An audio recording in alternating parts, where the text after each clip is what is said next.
observasi dimension Chong Api di pesawat. Saksikan video kami.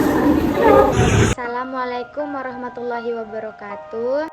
Baiklah, di sini kami akan melakukan proyek mata kuliah dasar ilmu sejarah. Kami akan melakukan observasi di Chong Api Mansion, Kesawan, Medan. Baiklah, di sini saya akan menjelaskan mengenai silsilah keluarga Chong Api sendiri. Chong Api sendiri telah menikah sebanyak 3 kali. Istri pertamanya bernama Madam Li, berada di Tiongkok, dan pernikahan keduanya dengan Madam Cheu dari Penang, dan mereka dikaruniai 3 orang anak. 3 orang anak tersebut bernama Chong Kong Leong, Chong Song Ying, dan Chong Keu Yin. Namun dia telah menjanda oleh istri keduanya, dan istri yang terakhirnya yaitu Nyonya Lim Koi Yap, berasal dari Binjai, Sumatera Utara sendiri. Dia berusia 16 tahun ketika menikah dengan Chong Api yang jauh lebih tua. Bersama-sama mereka dikaruniai 7 orang anak. Yang pertama itu Chong Fo Yin, yang kedua Chong Fa Leong, yang ketiga Chong Kian Leong, yang keempat Chong Kuet Leong, yang kelima Chong Li Leong, yang keenam Chong Si Yin, yang ketujuh Chong Song Leong. Dan bersama anak ketiganya dan ketujuh anaknya, Chong Api tinggal di mansion tersebut hingga kematiannya pada tahun 921 dan pada usia 61 tahun. Baiklah, selanjutnya di sini saya akan menjelaskan tentang sejarah dari bangunan atau mansion Chong Api. Chong Api sendiri lahir di Mexian, Guangdong pada 1860 dan wafat pada tahun 1921, dimakamkan di kawasan Pulau Brayan, Kecamatan Medan Barat, Kota Medan, Sumatera Utara. Nama Chong Api sendiri berasal dari seorang pengusaha, kapitan dan banker sukses dari Tiongkok. Chong Api merupakan perantau dari provinsi Guangdong, Tiongkok. Dalam perjalanannya, Chong Api sempat singgah ke Malaysia dan berakhir di tanah Sultan Delhi. Chong Api datang ke pelabuhan Delhi saat berusia 20 tahun dengan membawa uang yang sangat sedikit. Chong Api merantau ke tanah Delhi mengikuti kakak-kakaknya yang terlebih dahulu pindah ke Sumatera. Ketika Chong Api tiba di pelabuhan, beliau melakukan pekerjaan serabutan hingga akhirnya berhasil memiliki perkebunan luas dan kemudian mengembangkan perkebunannya hingga ke Sumatera Barat. Beliau memiliki lebih dari 10.000 pekerja. Chong Api dikenal sebagai seorang yang sangat dermawan dan dekat dengan masyarakat pribumi dan Tionghoa Kota Medan, sehingga beliau disegani oleh masyarakat.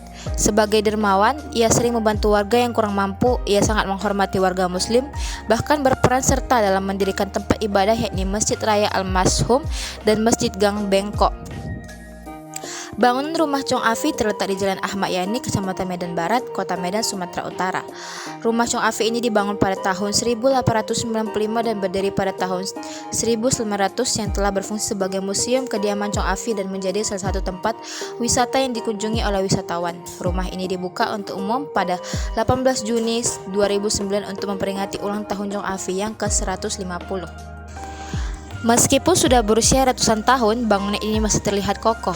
Isi ruangan seperti kursi, meja, guci, telepon, piano, dan lainnya masih tertata rapi. Pada pintu utama rumah ini terdapat tulisan aksara kanji. Pada dinding rumah dipenuhi foto-foto Chong Api dan keluarganya serta dokumen-dokumen masa lalu yang menggambarkan potongan-potongan sejarah Kota Medan. Semua ruangan di rumah Chong Api terlihat bersih dan terawat. Sekitar 80% isi rumah ini masih original. Rumah Chong Api ini sendiri memiliki 4 ruang tamu dan 3 kamar tidur, yakni ruang khusus untuk menerima Sultan Delhi. Selain itu terdapat juga ruangan untuk tamu Belanda dan Tionghoa serta 1 ruangan untuk tamu umum. Sebuah surat wasiat juga terpasang di rumah Chong Api yang berisi 5 pesan, yaitu meminta keturunannya untuk memberikan sedekah kepada orang miskin tanpa memilih golongan bangsa serta memberi sedekah kepada yang sakit dan bagi yang tidak mampu menghidupi diri sendiri. Rumah Chong Api yang kini diberi nama Museum Chong Api pada tahun 2015 ditetapkan sebagai cagar budaya oleh Provinsi Sumatera Utara dan kini menjadi objek wisata sejarah. Dinding-dinding bagian kanan dipenuhi foto-foto Chong Api di masa lalu. Di sana terlihat antara lain saat dia bersama ketiga istri dan anak-anaknya. Ada pula fotonya dengan para penguasa Belanda. Foto bangunan Bank Kesawan yang didirikannya serta mata uang pada masa itu pun terpampang. Silsilah keluarga juga terpapar.